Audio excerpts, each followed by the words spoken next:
My mic on? Yeah. Testing one, two. Ain't no ball like me. Yes, yes. What's up, America? Midday. Good morning, good afternoon, America. It's Emos the Witness, and I'm back again for that field show. For the fuck I look like, right? Again, so you catch me every Monday, Wednesday, Friday live downtown at 120 East Market Street, where I bring you the politics live, bring it to you a fresh new political perspective, bring you an analysis of all the issues of the day. So I want you to check me out. Hit that like button on YouTube, Facebook, Twitter, Instagram, downtown at 120 East Market Street. So at Wave One Media with my man Malik and Wyatt, two of the hottest media moguls downtown. So we're gonna get into the news. Wyatt, let's go ahead and put some background music in here. Let's get into the news of the day. Typically, man, it's Wednesday. Like I said, on Wednesday, I'm going to profile a political leader or a political a congresswoman or man in office. And today we're going to talk about Kamala Harris. But before we get to that, I want to talk about the news of the day, some of the topics that are going on. It's very sad week. I mean, it's been a sad, year and a half. But this week in particular, I don't have really too many jokes or anything lighthearted to really bring up. Like I said, this show has really been brought about to push back against leadership, to hold leadership accountable, to dissect issues and topics that we don't normally talk about on a day-to-day basis, or that we do, but we need to be more in depth and be more informed, right? Because we have people that are in the know that are pulling our strings, that are leading us certain ways, and we're just getting duped right and left. What I witnessed over the past 5-6 years is just a two-tier justice system, a lopsided debate on topics and issues, a slanted government all the way, a biased media, and a big tech censorship, and an assault on all of our freedoms, our Constitution. And as I've grown through the years, I say, I'm gonna go ahead and create me a show. I'm gonna go ahead and take, put my neck on the line, start a dialogue, a new fresh perspective. To have a differing opinion or just a different angle, a different slant. Not only that, just to dig into the truths and find these politicians and see who they are for real, behind the scenes, and if they have our best interests in heart. So this is Emos the Witness Show. We're all witnesses, okay? I'm the moderator, and together we're going to go through all these topics and issues. We're going to hold Hollywood accountable. We're going to hold politicians into the halls of Congress accountable. We're going to hold our corporate leaders accountable. Because look, they hold this way, right? Big bucks, big dollars. They influence. Their dollars are in Congress, right? Influencing people. It's a very corrupt society, right? We've seen that over the past 5 years. No matter what you may have liked about the last president, he was draining the swamp, and he was doing a decent job. And there's a lot of pushback, and he's still going at it. Right now, he's cleaning up his own party, who he's in charge of, and I think he's going to make a comeback. But in a real sense, we need to talk about the current administration, the Biden administration. Like I said, in 2020, you probably were surprised and probably weren't. I myself, at the 2020 election, I was not surprised. I was more expecting what I was witnessing, definitely after the 4th. In 2016, I was not surprised. I was informed, and I was free in 2016. I said, I'm going to stick my neck on the line. I'm going to vote for an outsider. And I was predicting his victory ever since, and it was a landslide. And a lot of people think that it was a landslide in 2020. But in November 4th, I sat and watched, in my opinion, the election get stolen. Even before that, if you watch the laws being changed in all the key swing states, the voter, the early voting, the absentee, the late voting, the late ballots, the mail-in ballots, all that jockeying for position, so when November 4th woke up, before that, you saw the trends, and then you woke up to a full reversal. Now, no matter who you have in the fight, no matter what dog you have in the fight back in 2020, what we witnessed was an assault on freedom of speech, the assault on protest, and just overall just a lopsided point of view of how the media portrayed a lot of the issues, a lot of topics, and a lot of the rhetoric, and a lot of the quotes from this president, and effectively coddled a candidate in President Biden, who's a walking cadaver with Botox, just on his last leg, someone in my opinion who should not be president, who was a redundancy of a previous administration that was immensely corrupt but got away with it, or maybe currently getting away with it. Who had administration had bad policies that he's a part of, and we're going to continue to see these policies too pan out, and we're seeing it right before our eyes. This administration is, it's much to be desired. I mean, if you look at foreign policy, you look at immigration, you look at the vaccine rollout, you look at the privacy. The secrecy in the administration. There's not too many press conferences going on. Too many, there's a lot of evasiveness. Definitely when it comes to the press secretary, Psaki. She's been flipping over her words since she's been there. We just seen a lot of, the whole stimulus rollout, the whole change in, flip-flopping, reducing the amounts of payments, the delay in the IRS payments. From all angles, this president, is having a hard time. Why is that? I don't know. Like I said, me personally, I don't think the president, the administration has a mandate, and I don't want much success. I want a stagnation inside the office for the next 4 years. I want investigations. I want results. I want updates. And I think we're going to see a lot of squelching, a lot of censoring of all that. We're not going to hear too many about these investigations. But the good thing about what happened with the criminal probe, the John Durham probe, for example, which is a criminal probe, a criminal investigation, it can't be stopped by Biden's attorney general. We will see an answer from that. We may see indictments. We may see some people go down. So we're going to look into that too. But like I said, on Wednesday, I want to spotlight politicians, one at a time, that are either, very influential or possibly corrupt, and we want to see where they lie, how you feel about that, and how you're going to cast your vote in the future based on the information that we have. So we're going to talk about Kamala Harris momentarily here at the Emotional Witness Show, the Phil Show, the Fuck I Look Like Show, downtown at 120 East Market Street. Yeah, hit that like, subscribe button on YouTube, Facebook, Twitter, Instagram. Again, like I said, you can catch me live downtown every Monday, Wednesday, Friday from 10 to 11 a.m. This is a new show. It's a new development. I've never done a show like this before. I've never done any kind of show. Like I said, just a small bit about myself. I'm semi-retired from logistics industry. I used to live in Phoenix, Arizona for about 4 years. I used to live in Detroit, Michigan for about 4 years. I'm born and raised in the Midwest from Indianapolis, Indiana. Married with children, college graduate from Ball State University. Shout out to Muncie, Indiana. I was a Democrat. I probably was one of those same young gentlemen growing up that just kind of had that groupthink, kind of voted as a family voted, got swayed based on what your grandparents or your parents taught you politically.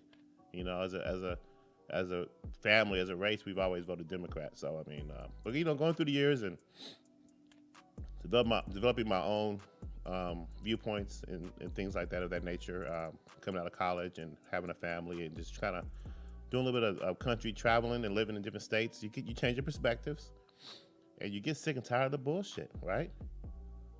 So in 2012, I made a change and I just abstained from voting in the election. I was tired of some of the policies I was seeing from the Obama administration. I was tired of the double talk, a lot of fluff, no action, no results, in a lot of sense, a lot of bad policy. There's not really too much you can tip your hat on that administration as far as accomplishments if you really think about it. And so in 2012, I abstained from voting in the election. I voted in every election I was able to since I was able to vote. And then in 2016, I said, I'm looking for an outsider. I'm looking for better policy. In particular, I don't know why I have a bleeding heart for foreign policy, but I really don't like wars. I don't like us being the policemen of the world. I don't like our sticking our nose in other people's businesses, but I do believe in protecting our country and protecting, our sovereignty and our rights, abroad and locally. And on the nation's soil. And being a force. Now, I do like peace through strength. I like that initiative, and I like the way we're doing peace deals across the country. But it doesn't seem like we're headed that direction. We're headed that direction any longer with this new administration. This Biden administration, like I said, on a lot of fronts, is, making some mistakes. I believe, and I think that we're going to see the results of his decisions down the line in the future. And here on this show, we're here to hold politicians accountable. But we're here to expose and kind of give awareness to potential hazards and potential dangers that we don't talk about on a day-to-day basis in the mainstream media, because they're going to carve out what they want you to hear and what they want you to see. So it's very important for you to have an alternative viewpoint, to seek alternative sources of news and dialogue, and spread your own opinion. The more diverse we are as a country in our viewpoints and in our endeavors, the stronger we are as a nation. The stronger we are and we're able to lead. We all want common sense approaches. We all want common sense policies. We don't want to be duped any longer. And I don't think that we are. I mean, in a sense, I do see. I want to be a little optimistic. I do see, the perpetual youth, initiative, always trying to make this country better. But it just seems that we always get tamped down by distractions or old leadership. People who hold on to, groups, entities, and individuals who hold on to power, whether it be mayors, governors, presidents, that don't want to relinquish that authority, or to do it by bits and pieces. And when it gets too high, we get distractions, maybe potentially. That kind of takes us off our steed. So, anyway, with all that talk, let me get into the news a little bit, and kind of let you know what I'm kind of referring to in particular. So, like I said, Biden, first article that I kind of came across, and like I said, I've been kind of talking about this for a long time, but it's kind of, like I said, kind of been, I gotta bring it up every single episode because it's important. The economy, is it a paper tiger or not? In this article from the National Review, Biden's tax plan would destroy American jobs. Now, it's a three-pronged approach to this, and the article kind of lays it out. I mean, he's increased the tax rate to 28%, down from 21%, and now it's back up to 28% for corporate taxes. It's going to destroy incentives for businesses to make jobs, right? Because, they're not going to invest if there's a high tax rate, right? There's a good chance that jobs will be shipped overseas as a result, right? And so the ability to compete against other countries will also be affected by this increase. So how is this going to bring about jobs? How is this going to stimulate the economy? It's going to stifle the economy. Definitely we're coming out of a pandemic. Like I said, the job reports in February was a strong number. But if you look at the details, it always downs in the hospitality leisure segment, which is a temporary, is a seasonal thing. Where are we getting our production at? And when you combine that with an infrastructure deal, when you combine that with, these stimulus packages, we probably have another fourth stimulus. We're still waiting on, like I said, if you want to create jobs, why don't you hire some more IRS officials, hire IRS employees to process all these payments that are pending. There's people out here with filed taxes waiting on refunds for over 2.5 months right now. And the answer from the administration is, we're dealing with the stimulus. We're dealing with the stimulus rollout. Getting those checks out. Well, we need to hire more people. We need to solve the problem. That's what that's what administrations do. I don't recall seeing this kind of a plug or clog during the Trump administration when the stimulus checks. As a matter of fact, there was record-setting things happened in the Trump administration. You think about the vaccines, a year to produce. You think about the stimulus rollout. Those checks came out quick last year. So I just want to see why. I just feel like there's something else going on, and it seems like this administration seems to be kind of blundering, but yet being protected by the media in a lot of ways. And at the same time, the administration is also trying to take credit for things they didn't do. And those are things that just show the deceptive leadership that we should no longer tolerate. And so we should always try to look towards something better, and that's what we're trying to figure out here on the Emos to Witness show. So you see, like I said, you look at from my perspective, from all kind of angles, the Biden administration is kind of making some mistakes, and foreign policy is one. I'm going to point that out here in the future too, with what's going on with Russia and the Kremlin. But also with the economy, with these changing these policies, increasing the tax rate to 28%. So look, check this out. Increasing corporate taxes by 7 percentage points would kneecap the United States' ability to compete with its biggest rivals, including state taxes. America would have a 32.34% statutory corporate tax rate. This would be the highest among the Organization of Economic Cooperation and Development, the OECD. Now, the U.S. corporate tax rate would be greater than even China. Under this plan, companies would undoubtedly choose to invest overseas instead of being burdened by Biden's sky-high taxes. And the American workers will lose. So now, according to the OECD, the corporate tax rate has found to be the most economic harmful tax. High corporate taxes reduce investment, which ultimately slows down the economy by reducing productivity and wage growth. Now, you heard this all the time. Look, the Tax Foundation estimates that this corporate tax increase alone will lead to 159,000 fewer jobs. Now, I don't want to be like a bearer of bad news, and I don't want to be so gloomy, but I'm just trying to balance all these negative traits versus maybe what's potential positive. But the positives, though, to me, seem like fluff. Now, today, Coinbase, I don't know if you guys are aware, Coinbase is a cryptocurrency platform, one of the largest for selling and exchanging cryptocurrencies. Reaching an IPO, is launching an IPO today. Now, what you think about cryptocurrency? I mean, it's a big question mark, but there's hope there. There's energy there, right? But is it fluff? What are the hurdles that are coming around the corner? Like, you see, the U.S. doesn't like the U.S. economy, and the government doesn't like it. Janet Yellen, I think she's Treasury Secretary, or she's head of the Fed rather. She's been against. There's been several quotes from her about anti-crypto, and so you're kind of worried about if the government's gonna clamp down on this stuff. A lot of the reasons they're pointing to is criminal links, as far as people being able to transfer money on a criminal level in the black market, deceptively. But I mean, it's not enough. I mean, a lot of economic analysts say that the cat's already out the bag, the genie's already out the bottle. Cryptocurrency is here to stay. But again, how does that affect the economy? Is there fluff there? Leaving post-COVID during the pandemic, are we opening up fully? Are these jobs that are currently, being increased in the seasonal market time of year? Is it going to hold up? Is it going to be enough? Are we going to create jobs in other sectors? How's the immigration There's a crisis at the immigration border. There's an influx.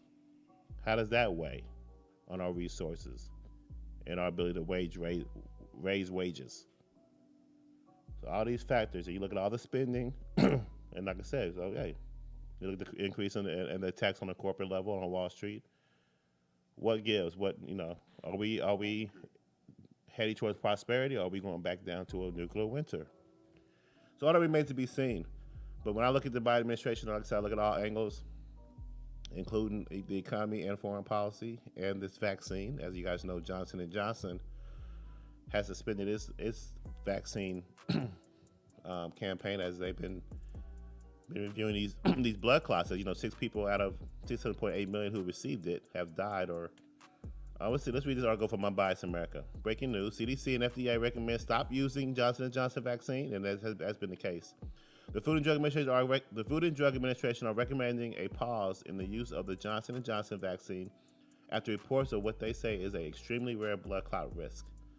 The agency released a statement saying that they will conduct a review of 6 reported U.S. cases of a rare and severe type of blood clot in individuals after receiving the Johnson & Johnson vaccine.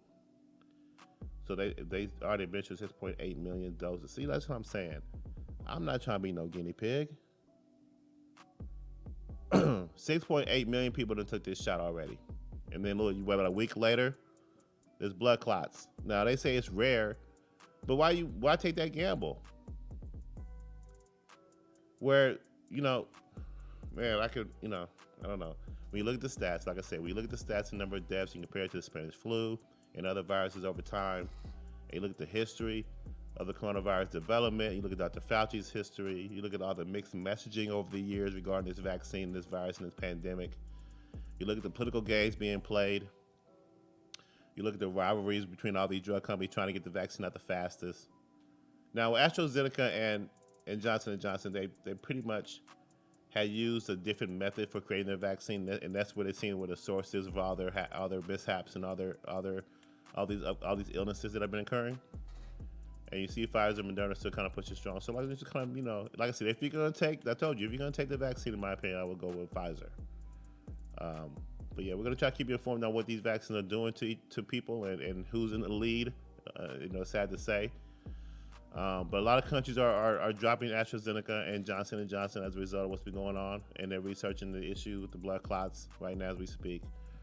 The agencies released a statement saying that they will conduct a review of 6 reported U.S. cases, like I said, 6.8 million. Until that process is complete, we are recommending a pause in the use of the vaccine out of an abundance of caution.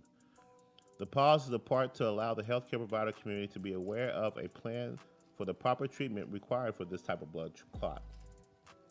The type of blood clot is called Cerebral, Venous, Sinus, Thrombosis. The 6 cases occurred in women between the ages of 18 and 48, with symptoms beginning 6 to 13 days after vaccination. 1 woman died, and a second woman is being hospitalized in critical condition. Now, some of the symptoms of people who have received this Johnson & Johnson vaccine have developed a severe headache, abdominal pain, leg pain, or shortness of breath. Within 3 weeks after the vaccination, they should contact a healthcare official or provider. What would you say to somebody that says, "Oh, it's only 6 people out of the 6.8 million"? That's 6 too many. I mean, that's what they do. That's what they do in war. When they talk about war deaths, like, hey, one lost, one soldier is one too many.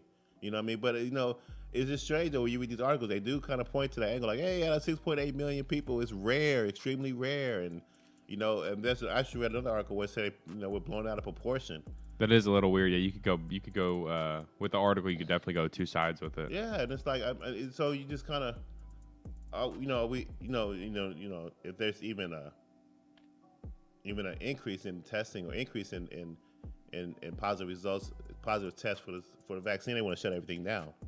But in parts of getting this vaccine out, they want to be a little lighthearted with it. But I understand it. Right now they're being cautious. We recommend they shut down the Johnson & Johnson vaccine. You can't take it. You can't get it.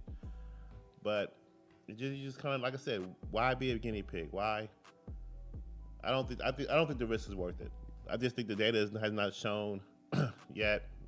Me giving have not been scared enough to take it. I've been thankfully I've been healthy all year, year and a half, whatever, and I've been taking the right things, and in my opinion, that I've always taken. But I've always been kind of anti-vax. I'm not gonna lie, I don't take the flu shot. And why would I? If I don't take the flu shot, a lot of people don't take the flu shot. And if they're not taking the flu shot, they're not taking it. So, I understand those who want to get out there and get that herd immunity and want to go get the shot and show your shot on Facebook and that you took it. But how can you even, put your children up for this, or a pregnant wife up to this kind of stuff, when you have all this news and all this doubt and all this mixed messaging? That's the whole point I'm trying to make. Now, it'd be cool if it was straightforward, but by listen to the politicians and listen to all the medical, experts and Dr. Fauci, no one knows what the hell they're doing. No one knows. We're all still trying to figure all this shit out. Now, we've had progress and there's optimism, and we've seen results opening up, and so there has to be credit, spread around. We're trying, right? But we gotta watch out for the deception. Watch out for those who just want to make money and profit off at our expense. Our health is important. So if this pandemic is definitely real, it's something definitely to be concerned about. But we gotta keep things in perspective, and also gotta look at the people's agendas and just kind of analyze those for what they are. So I don't know. I'm glad that we're kind of erring on the side of safety, but you can tell some people still want this shot to be administered. A lot of investments been going, a lot of money, a lot of investment. A lot of countries bought this shot, and now they got to switch up and grab another one from whether it be Pfizer or whoever, and there's a shortage. So, like I said, the handling of this virus seems to be,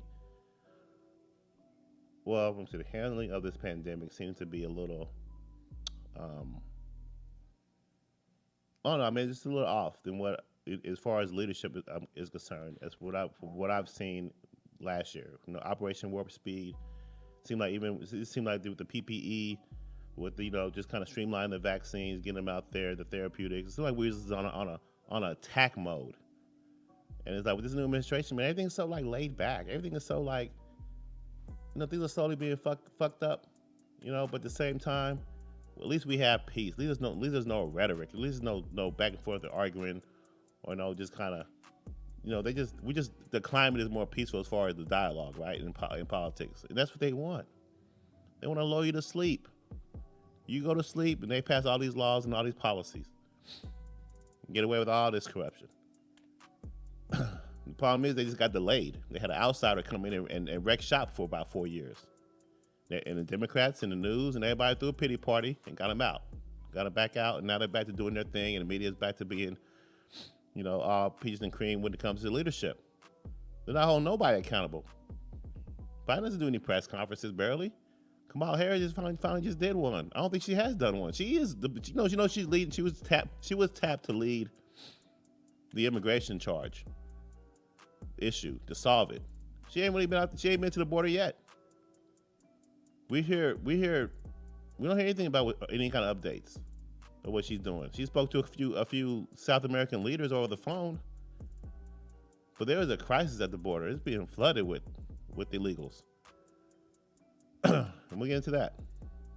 From all sides, the Biden administration is just kind of just doing, I guess, whatever the hell they want. So this article right here, like I said, on a foreign policy standpoint,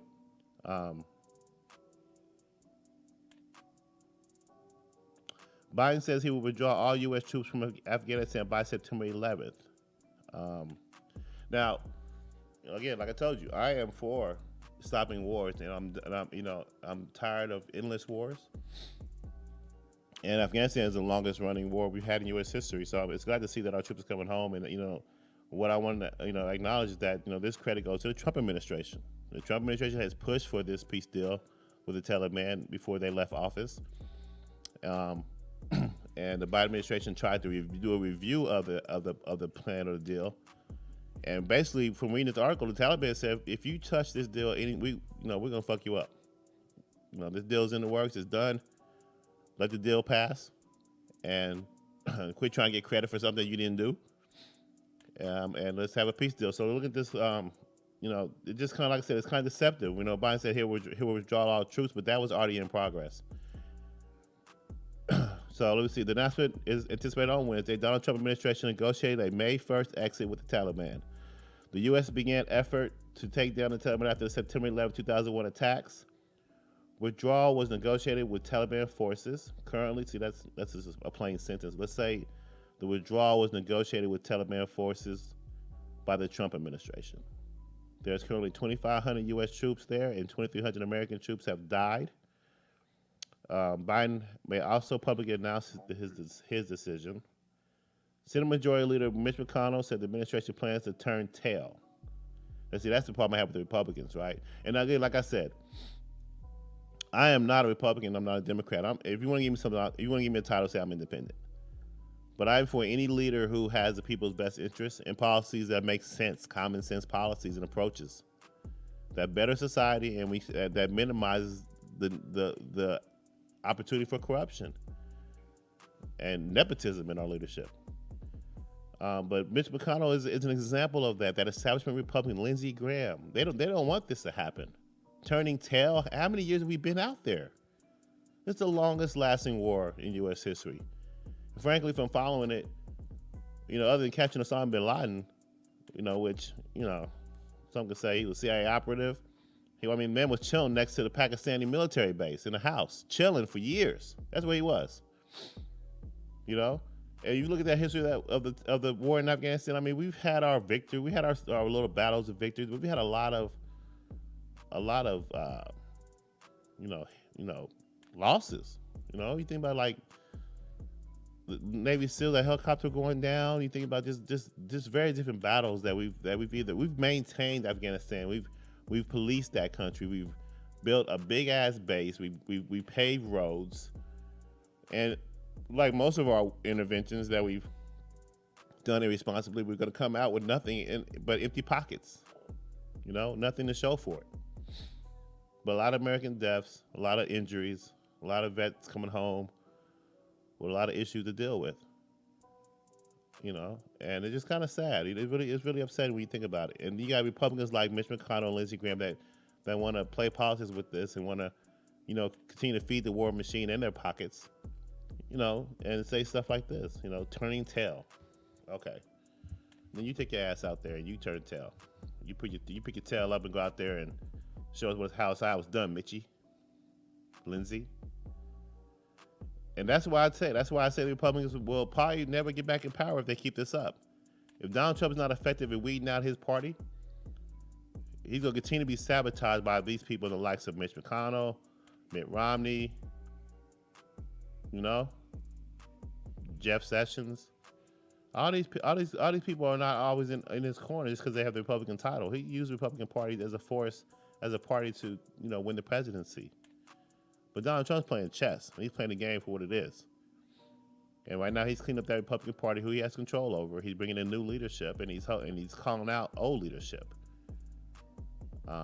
Whether that's going to be effective against the Democratic machine, I don't know.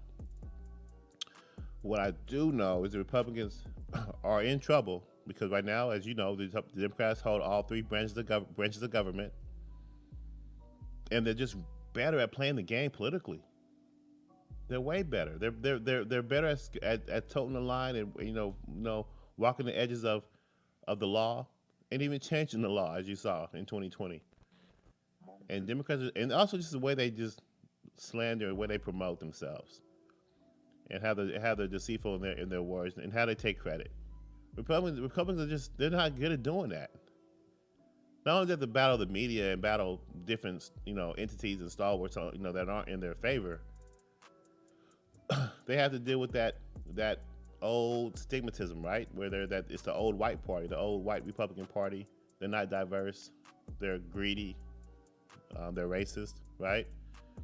They have to overcome all that and show them that they're a party for the people, that they're more diverse in nature than people think. They have nobody that's promoting that message. They have nobody that's promoting that angle, and all the while they're getting beat up in the press at every angle. And the only hope they have is a president who has been, and it's self-censored. Right after the Capitol riots, right? He made a bungle, and I argue his mistake was, actually promoting the riot, right? I mean, allowing that to happen, he fell for a trap, He called for a protest, of course, a peaceful protest, but he opened the door for a Democratic onslaught, a media onslaught. Easy to change the angle, the wording of the narrative, and say, "Hey, he promoted a riot," and blame it all on the president. Countless times he's been blamed for stuff, and then it's been backtracked. Or we kind of know that it's not really the true story, but it's enough to change people's opinions. And he took a big hit with that Capitol riot. It opened the door for censorship and everything. Now, will he bounce back from that? He probably will, but will it be enough? We don't know. And 2020 is around the corner, so is 2024. Would he be able to clean up his swamp and change the narrative? And all the Democrats got to do is just kind of continue to kind of just play the sweet role. Hope the shoe doesn't fall. Well, the shoe doesn't drop. I told you, he's that fat kid. The Democrats are that fat kid who's been acting up. Parents been gone, been acting up all week. Got in some big ass trouble. He's trying to cover it up. So what does he do? He's mopping the floors. He's vacuuming the carpet. He's washing the windows. He's doing all this nice, obvious shit. Because the other shoe's gonna drop. And so we'll see what happens. But when you have Republicans like that pushing against, when I see pushing against foreign, why would you not want your troops to come home? There's nothing to show in Afghanistan unless it's strategic, militarily. We have to really reevaluate our foreign policy and really kind of quit being so hawkish and just carry a big stick and just promote peace. Because I think we're the greatest country in the world and we can stop any kind of deterrent if we need to. But it's hard to do so when half the world or most of the world kind of doesn't agree with your viewpoints foreign policy wise. You're really trying, and everybody's tired of nonsense. This is 2020, man. We don't have time for these ignorant wars. I guess we do, though. Some people like the shit, so we just have to keep pushing back. And like I said, continue to look down some of these articles. Look at this headline right here from the Kremlin. Top Kremlin mouthpiece warns of inevitable war with U.S. over another Ukraine land grab. Like I said, During the Trump administration, we hear. I'm gonna get in this microphone. During the Trump administration, we didn't hear a peep from Russia. We hear a peep from North Korea. You know, only really real saber rattling was from China, in a sense. But all the rhetoric has increased. All the poking and prodding and testing the administration has increased. You know, Putin does not like Biden. You know, an all-out cyber nationwide forced blackouts. Hold on a minute. Am I reading from the top? Yeah. Forced blackouts and the targeted disruption of internet services for one of the Kremlin's top propagandists. All of those tactics are fair game in what she describes as a fated war to come against the United States.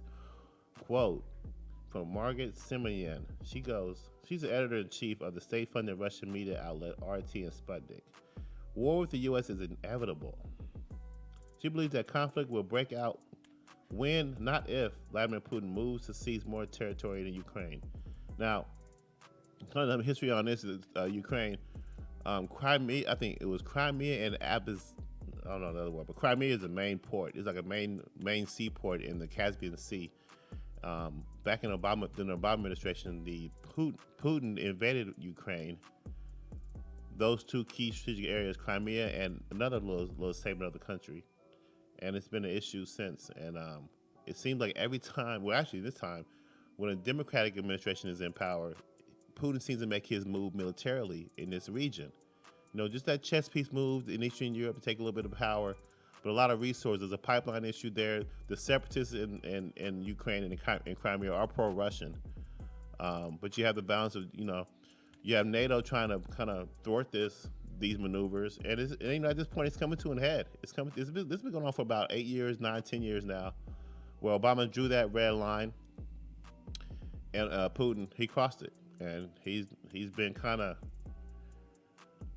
licking his chops to take more territory because he's got away with it. I mean, he sees that the United States is potentially a paper tiger. He's been holding on to these territories for a while now, and he's poised to take over more territory in the Ukraine.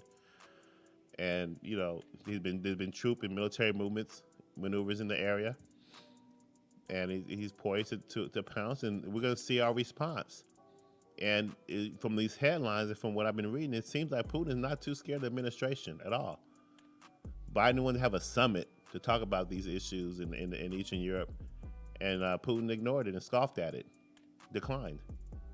He's not scared. He's not scared of this country, and he's probably had a lot of time to prepare, to get ready for whatever's to come. We've been moving to, and as you know, during the Trump administration, we awarded Ukraine heavy military hardware, whereas during the Obama administration they gave them ready meals, right?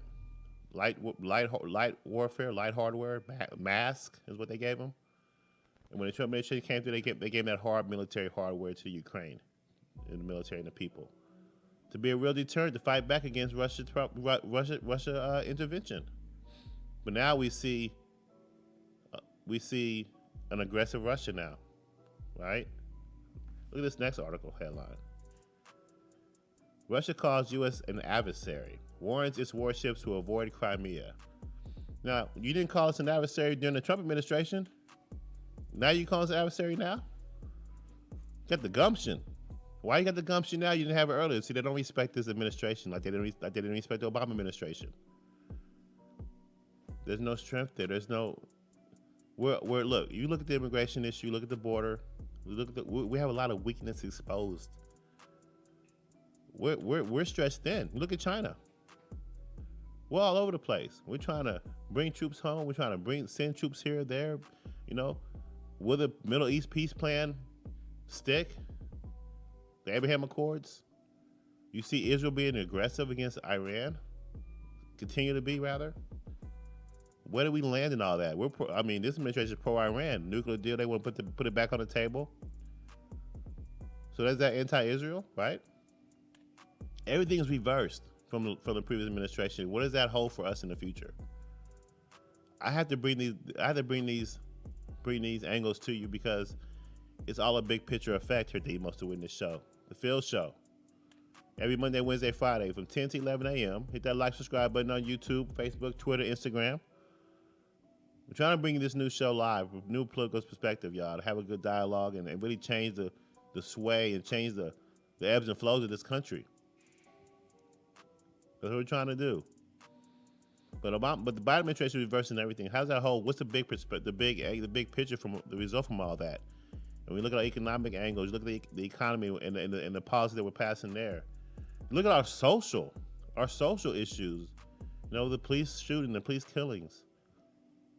Are we ready to deal with what we got coming around the corner? Are we mature enough to quit going through all the emotion and finally have a dialogue and really have some common sense what's going on in this world? Or are we gonna stop? Or are we gonna stop at? And I'm talking abstractly. I don't want to get too much into what's been going on lately socially because it's just so emotionally draining. But if you just think about some of the things that are happening in this country, you gotta ask yourself, man, is it damn near deliberate? Because common sense will tell you that what a taser feels like as opposed to a real gun. Definitely been 25 years on the force. Again, I want to keep it abstract. I don't want to get too much into that right now. I didn't even talk about Kamala Harris yet. There's so much shit to talk about, isn't it, America? And here at the Emotional Winner Show, we're going to try to cover it all. You know, we're going to try to do our best. But like I said, hit that like, subscribe button. Hit me on Twitter, Facebook, Instagram, YouTube. Catch me live. Okay, every Monday, Wednesday, Friday downtown at 120 East Market Street. We're trying to bring it to you real. Trying to bring it to you honestly and everything. So, you know, like I said, I mean, big perspective. You look at all this. You look at the rumblings of wars and the drummings of war potentially. You look at the censorship that's going on in big tech. You look at the assault on our Constitution when it comes to guns, protests, freedom of speech. You look at it at a slanted media. But, you know, so I just want you to keep all those things going on and keep those things in your mindset and just stay vigilant amongst the pandemic. You know, like I said, this morning I thought I would have something more entertaining, more lighthearted to bring to you, but it just seems like there's just too much important things going on as we heat up this summer and this spring that we have to stay on top of. And yes, you know, you ask yourself, Emos, why are you so enthralled in all this? Because I have a fucking family. I have kids. I care about their future. I really do. I mean, maybe, I don't know, maybe I'm just like that nervous Nancy type dad guy, but I mean, hey, I can at least just have a peace of mind about maybe what's going on in the future that, you know, at least a level of optimism to look forward to besides nice weather, you know. Are our leaders doing right by us? They need to. We elect them, right? So let me be that new generation, or let you be that new generation that continues to hold that mantle of accountability. Your parents showed you how it was done. Your grandparents showed you how it was done. They may have told you they marched. They may have told you they called their senator. You may have saw them arguing at the kitchen table, throwing shit at the TV. You continue that tradition. You continue that march. You put on those damn slippers at night when you get home from work, and you yell at the TV, and you call your politician the next day. You keep that tradition going.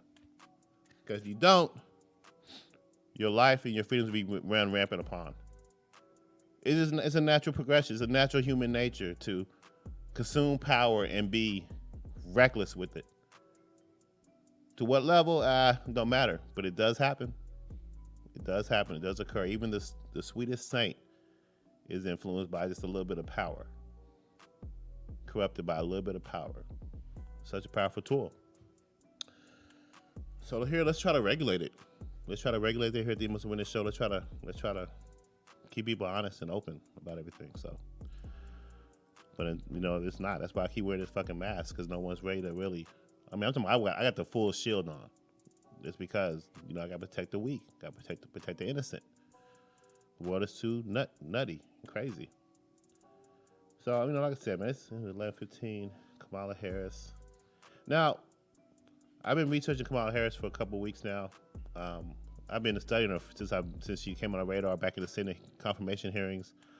I want to say a judge, Supreme Court judge. What's the man's name? Man, they gave him the business. I don't know. One of the Supreme Court judges that had to get his confirmation hearing, she was very electric in her questioning. She's very savvy. Like I told you, she's very politically savvy. She's a lawyer, of course. Reading her history, you know, and you know, like I said, I'm an individual who is really for new leadership and reducing term limits and getting a good, clean cycle, a mix of leadership, bringing diversity into our cities into this country. And kind of looking at her, honestly, she actually worked her way to the top. Really, the only real complaint you really can really say is that she's inexperienced. Like I said, she is politically savvy. She is slick. She is kind of deceitful. In her, definitely, I mean, I gauge it from her Senate questioning, Senate confirmation hearing questionings, her tone. But if you think about that in politics, you need that. Like I said, I want a strong leader, man, with a strong voice who is better at playing the game. As long as politics is always going to be in the game of government, whoever plays the game the best, I want that as my leader. Now, I don't want you to be evil and corrupt and be some kind of crazy person, some kind of Nero behind the desk. But shit, if you know how to play this game for what it's worth and you're able to push agendas that I like forward with success, then I want you as my leader.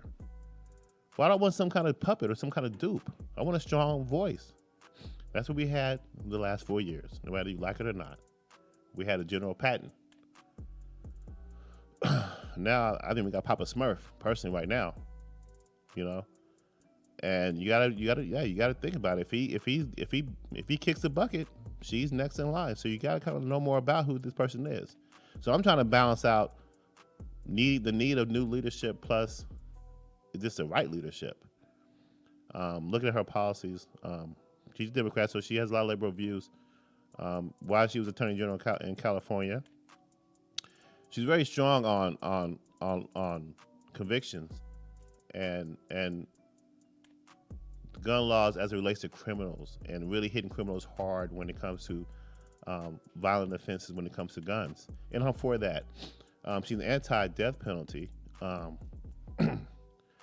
actually, I really don't think there's, I really don't feel like, the government has a right to kind of kill people, make the decision. But but on the other hand, I really feel like I need a deterrent. We need a deterrent where people I think a lot of these criminals actually enjoy life in prison. Now, there's been studies that show that life in prison a conviction is cheaper than a death penalty. How is that so? What do you think about that, Wyatt? When you have wouldn't it be cheaper to kill I mean, I had to talk like that. Wouldn't it be cheaper to kill somebody than to keep them on life in prison? What do you think? If you're eating them 3 meals a day, you're using electricity every day. I mean, if you off somebody, where's the cost in that? After I'm just right, but you don't think there'd be a public? You don't think the public would have a problem with that? Well, I mean, it's like an ongoing debate, like abortion and things like that. It's like, do you have the right to kill somebody like that? It's always been a discussion about right, the death penalty. Now, I mean, just looking at history, I mean, the Third World is barbaric, but people used to cut off hands if you stole something, and you get stoned, and I mean, they had no problem. Even today, military. I mean, really, treason is the penalty is hanging. You really get hung. What do you think about the death penalty? Man, if I'm being truly honest, I am I'm for the death penalty. I am, because to me, you need a deterrent. You need to stop people from doing what they continue to do. And it seems like life in prison is just not enough for people who do these mass killings or these unspeakable crimes. I think it has to be a certain level that's unspeakable. I just think that it should be an option. 9 times out of 10, the juries are not going to select that option, or judges, because of the society today we live in. We're more of a lighthearted, I mean, in my opinion, softer society. But we need a good stick. I mean, I don't know what it can be. I don't know if we can create some kind of life in prison. Just seems not to be enough. And even with prison reform and jail overcrowding and all that crap. When they give you the death penalty, do they, what's the time period? Like, say they give me the death penalty. Do I have am I going to be taken out in a couple of days, or is it a couple months? That's the thing. It seems to me that maybe that's why the death penalty option is so expensive, because they keep them on it for so long. People be on it for decades, man. You said they get the death penalty and they're still alive for decades? Yeah. Oh, so they're going to be killed in 20 years? Yeah, it takes a while to actually get the whole process. What? Yeah, they let them linger for a while. I don't. So they don't if I get the death penalty, they don't take me out in a couple of days. No, I'm lingering around. I've never seen that. I mean, okay, look, maybe And maybe maybe that's why we have so much these crazy killings. You know, people know that hey, even if I'm on death row, I'm gonna be here chilling for another 20 years. You know, I don't know. I mean, how about this? I kind of like you know what? Remember that time? I don't know. You weren't around, but like in Singapore, like if you do some shit like, see, I'm thinking more like this. Okay, like not to be treated like a kid or anything, but like I guess like if this one kid, I think he may have stole something or spray painted a building in Singapore. And he got convicted real quick, and they sentenced real quick, and they sentenced him to like a flogging, but basically what they do is they put you like in like a stadium, and like they this one guy holds a long bamboo stick, and he just runs like full speed and smacks you on the back, bare back, and it's it's like a lashing. You like maybe like 10 of them, and they gave this American kid 10 of them for like what he did out there in Singapore. But I mean I bet their streets are clean. I bet their buildings there's no tagging on their buildings. Singapore is pretty similar to us, aren't they? Yeah. And I'm just saying, like, that's a smaller scale where you have like a physical deterrent. Do they do that with like? Is that like a common thing? Yeah, it's on the books. It's a common thing. You get flogged. It's not called flogged. I don't know that's what it's called, but it's like, man, it's like these lashings. It's like you get a spanking. How about this? Full-fledged adult. I'm gonna throw a wrench out there. So say you get the death penalty, you have a year until the day that they're gonna take you out. How about they throw you back out into society for that year? You think that would make everything worse, or you think the guy's like, oh, I got a year left. No, I'm gonna make the best out of it, or you think it would go the other way? Well, why would they free you though? Well, they wouldn't free you, but but like, why would they keep? Why would they keep you around though? That's what I'm saying. Why wouldn't it be instant? That's what I'm saying. That's what I'm wondering. I'm saying if it's going to be 2 or 3 years, I wonder if you throw somebody back out there. I wonder if they're going to go like on a rampage, or they're going to be like, oh, I only got 3 years. I'm going to go do my best to. Because when people have cancer, or people have like any terminal illness, and they go I only got 6 months to live. I'm gonna live every day like it's my last. You know what I mean? Yeah, but they're not gonna let you out if you're on death row. They're not gonna let you out. But just, I don't know. It just seemed to me like it should be instant. That's man. what I think too. Because with no appeal. I mean, if you decide if you selected and you made a decision to say this person is guilty, and the result is the death penalty. Why is it an appeal? Imagine to get to that decision, you had to be accurate as possible. The facts got to be laid all the way out. There's no doubt about this dude did it. He did it in this fashion, and this the law. Let's pass it, and hey. Wow, death sentence through this door. Death sentence prisoners. I'm gonna pull this up for the audience. Wouldn't you not want to do shit if you knew that? Man, damn, as soon as you say guilty, I'm out of here like tomorrow. Death sentence prisoners in the U.S. typically spend more than a decade on death row prior to exoneration or execution. Some prisoners have been on death row for well over 20 years. Isn't that crazy? I mean, that's draining of our resources. Imagine, why? I want to know why. Because that's so weird. And imagine how awkward that is. I know. Like this dude to the in the lunch lines, like he's gonna. Think about it. You have. Like, you could have sprayed a daycare center up and killed like 18 kids, 18 babies, right? But you got like 20 years to reflect and like change your life and like change the way you think about life. And it's like you could then 20 years is up and it's time for you to go. You're going out peacefully. I mean, in a way, it's like I had 20 years to prepare for this death. You know what I mean? It's like why does it take so long? But anyway, I don't know. I just think well, I mean, that's kind of the whole thing of why we're always trying to clean up the society, because if you think about it, we have laws on the books, man, we don't even implement, or we don't even act on or use. We have to pass new laws and use the laws that are on the books. So we have the death penalty. It's just like we just take our time. We don't really implement it or kind of use it to its full effectiveness. Yeah, we got some details over here.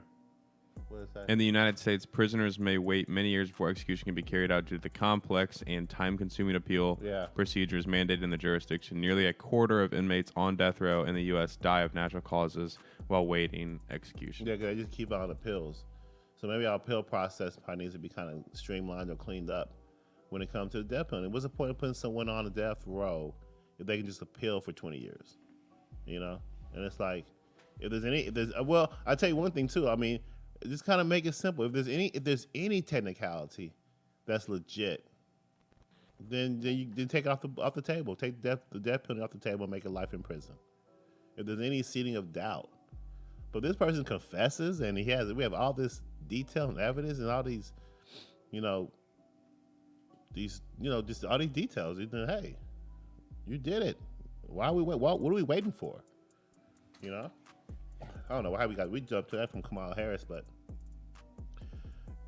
what we were talking about was Kamala Harris's record as Attorney General and her conviction rates, and like I said, I've been kind of studying some of the things that she's been kind of a pretty strong Attorney General, the whole scheme of things. I can't fault her for working her way to the top, and some of the allegations with dating Willie Brown, former governor of California, and how she may have dated her way to the top. Whatever. That's to me, that's just networking. Frankly, and every politician has smooched or rubbed elbows with individuals, and just it's all about who you run into and who you choose to do, and where your policies line up. Now, I think she's getting that as vice president. She's getting that experience of being a leader.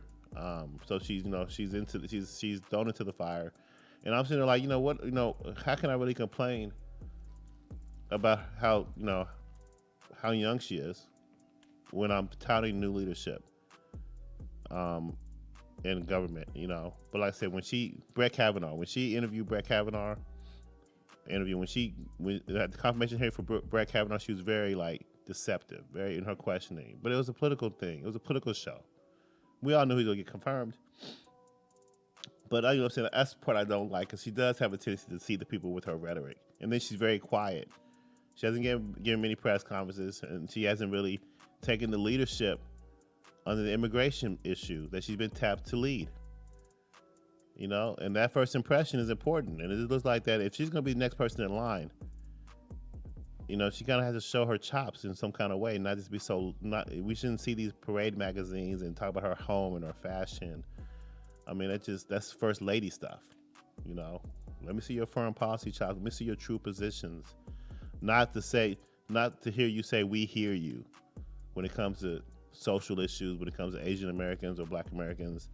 You lean on your racial background and your heritage, your Asian heritage and your African American heritage when you choose to.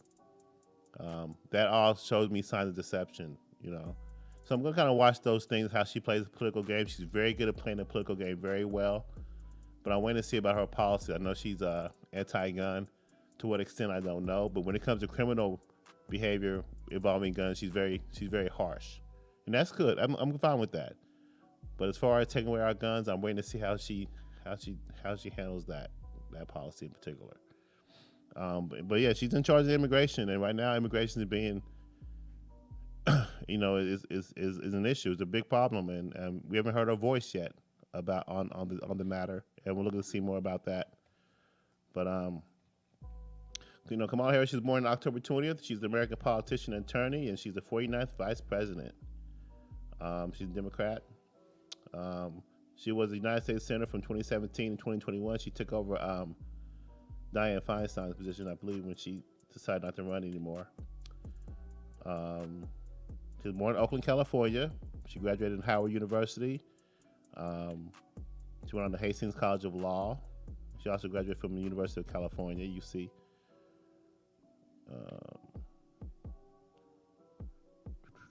When did she become Attorney General? Yeah, 2011, 2017 is when she was Attorney General.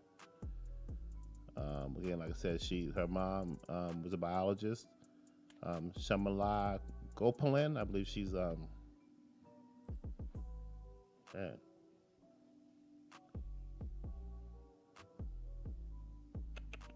she's from British India. And then her dad I believe, is African American. But yeah, like I said, going through her policies though, like I said, she's anti-death penalty, and she is anti-gun. But to what extent, as far as getting rid of guns, I'm not quite sure. We're gonna find out during her as these issues continue. Because like I said, I don't want to be a conspiracy theorist, but it just seems like every time with every new administration that comes on board, there's always been a gun crisis. There's always been an issue with either a black police killing with a black teen. Always seems to pop up right in the early stages of administration. It seems like it just pushes that topic to the forefront, whether you want to look at it as a distraction or not. But it just lingers all through damn near like a season. And it's designed to bring up the gun issue, the gun topic, or is it brought up to bring about racial tensions and spur this division? But it seems every single time we have a new administration, there's always seems to be some kind of gun issue, some kind of school shooting or whatever. And it's like, is it deliberate? I hate to ask that question, but you look at the Vegas shooting.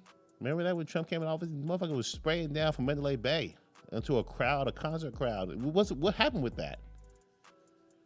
So it's like you just kind of make you scratch your head. It's like just so sad. It's like for me, I don't like to get into too emotional about when I see a police officer kill a black teen, because I kind of ask myself, like, damn, there's so much common sense. At this point, it's like, damn, is it deliberate? And then if you ask that question, it's like you're a conspiracy theorist. But damn, there's so much other crazy shit that we believe, that we accept as true, that we know is false. But when you question something that's not, the mainstream narrative or with the status quo line of thinking, you may get pushed upon. So that's a head scratcher. I don't want to jump in too much into all that. Like I said, I want to keep that abstract as much as possible. Here on the Mr. Witness Show, like I said, we're live every Monday, Wednesday, Friday from 10 to 11 a.m. Catch me on YouTube, Facebook, Twitter, Instagram, Spotify. Website's coming soon. We're still working on that, you guys. We're getting that started pretty soon. emostowitness.com, where I aim to bring you more editorials. Like I said, this show is new. It's developing. Like I said, we're all witnesses. I've never done this before, but at the same time, we're going to try to bring you more quality content. We want to talk about sports. We want to bring in people and have editorials and bring in people to have more diverse conversations, dialogues about what's going on. All right?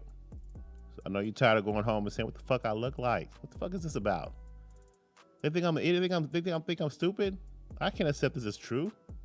So let's dig into it, y'all. Let's hold our leaders accountable. Let's push back against corporate America. Let's push back against Hollywood, people who want to influence us one way or the other. Let's form our own opinions. Let's see who's in our corner. So we be better informed when it comes to 2022 and 2024 elections. So you don't feel duped. So you're not arguing with your parents or arguing with your sister or your friends or let's try to bring the family back politically. We should be able to talk about these things and not ignore each other for a year or two, right? At the end of the day, y'all, it's just politics. End of the day. All right, so yeah, let me get up out of here, you guys. On Friday, we have Freestyle Friday. We'll talk a little more about just kind of everything under the table, everything under the sun on Freestyle Friday. We'll get into a lot of things.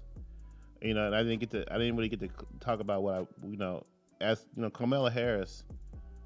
Kind of close at the point. Like I said, she is a young, aspiring Democratic leader, VP. She may be the next president. You never know what happens. But at least the Democrats are promoting youth leadership and bringing them forward to the forefront.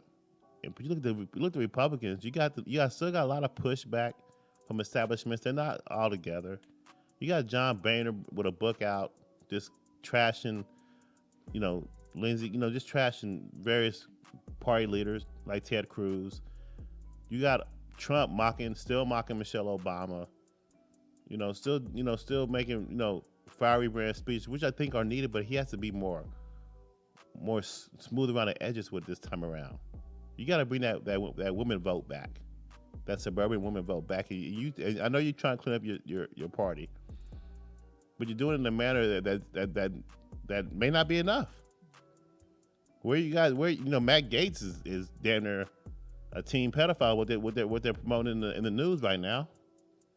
So any of the young Republicans, they're pretty much non-existent. At least currently, or they don't have a strong enough voice in media. So right now, Democrats are seizing power, and their policies and the things that they're doing, they may have some fumbles, but if they could just maintain possession in the next 2 or 4 years, man, they're going to hold on to power. And Republicans, I think they may have made a mistake as far as how they handled the previous administration. They should be more supportive, But all the Republicans have right now is the youth leadership, and it's not enough. We have people like Mitch McConnell, Lindsey Graham, pushing back and sabotaging. Mitt Romney, for example. Anyway, let me get out of here, you guys. I'll talk more about that on Friday. Get more political with it, and compare what both sides are doing as far as trying to reconsume the American voice and America's attention. But yeah, this is Emotional Witness. I want you guys to have a great rest of the week.